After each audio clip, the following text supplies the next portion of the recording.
Hey there, folks, and welcome back to another chilling episode.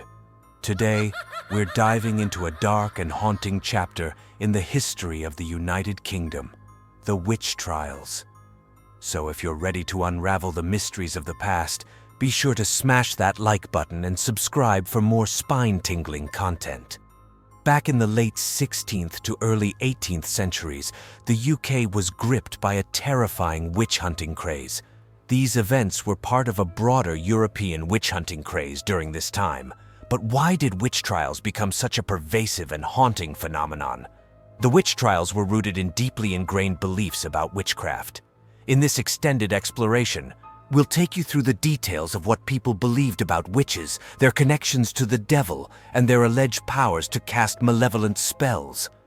In 1604, the English Parliament passed the Witchcraft Act, a pivotal moment in the history of witch trials in the UK. This act made it a felony to claim magical powers or to accuse someone of witchcraft. However, did it manage to put an end to the trials as intended, or were there other factors at play? As we delve deeper into the narrative of witch trials in the UK, we can't help but focus on one of the most notorious figures of the era, Matthew Hopkins, known as the Witchfinder General. Hopkins, a self-appointed witch hunter, emerged during the English Civil War, and he was responsible for numerous witch trials and executions. One of the most infamous chapters in the UK's witch trial history is the Pendle witch trials of 1612 in Lancashire. It's a story that still sends shivers down the spine, where 12 people from two rival families, the Demdike and Chaddocks, were accused of witchcraft. Ultimately, 10 of them faced a grim fate on the gallows. But the United Kingdom's history of witch trials extends beyond England. Scotland had its own share of witch hunts and trials. We'll venture north of the border to explore the North Berwick witch trials of the late 16th century.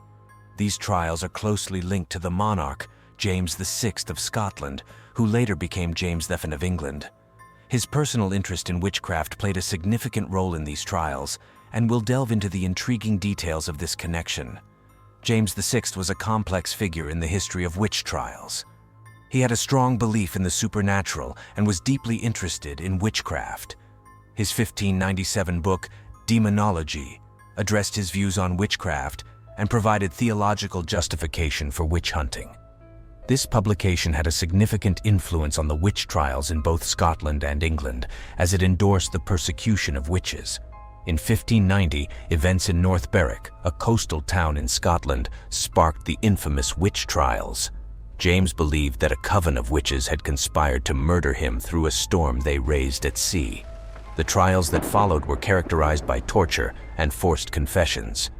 The accused witches were subjected to horrific punishments, serving as a chilling reminder of the power and influence of James VI. So, while King James VI's legacy includes his significant role in uniting the crowns of Scotland and England, it also encompasses his controversial involvement in the persecution of alleged witches.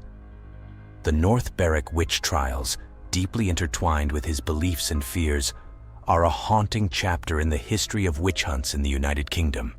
As the 17th century progressed and the UK moved toward the Enlightenment era, beliefs and attitudes began to change.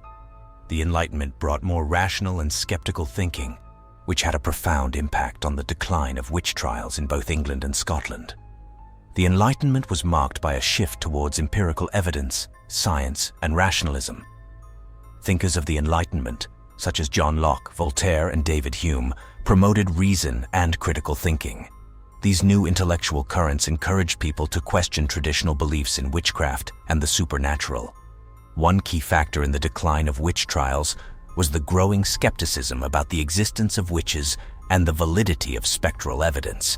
Spectral evidence, which relied on the testimony of accusers who claimed to have seen the apparition of a witch, became increasingly discredited. Courts and intellectuals started to demand more concrete and empirical evidence to support witchcraft accusations. Another important element in the decline of witch trials was the recognition of human rights and the prevention of cruel and unusual punishment. As societies evolved, there was a growing awareness of the ethical and moral implications of the torture and execution of individuals accused of witchcraft. legal reforms, influenced by Enlightenment principles, aimed at protecting individuals from unjust treatment. The combination of intellectual progress, the Enlightenment's emphasis on reason, and a growing respect for human rights led to a more critical and compassionate approach to the issue of witch trials. This era marked a turning point in history, where society began to leave behind the superstitious and fear-driven mindset of the past. The decline of witch trials serves as a powerful example of the transformative power of critical thinking, the importance of evidence-based justice, and the protection of human rights. It's a testament to how societies can evolve, leaving behind dark chapters in history and moving towards a more enlightened and just future. The impact of the witch trials in the UK was profound, leaving scars on the collective memory of the nation. The unjust persecution and execution of numerous individuals, primarily women accused of being witches, have left a lasting mark on history. Today we're far removed from the era of witch trials, but it's essential to recognize and reckon with this dark part of our history. The witch trials serve as a stark reminder of the dangers of mass hysteria, fear, and the injustice that can occur when superstition and ignorance prevail. In the modern era, there's a renewed focus on justice and the protection of human rights. In conclusion, the witch trials in the UK were a dark and haunting chapter in history, marked by superstition, fear, and the unjust persecution of many innocent people. While the world has moved forward, these events remain a powerful testament to the importance of critical thinking, human rights, and social progress. And there you have it, folks, a glimpse into the chilling history of witch trials in the United Kingdom. Remember to hit that like button if you found this history lesson both informative and spine-tingling. And of course, subscribe for more dark chapters in history.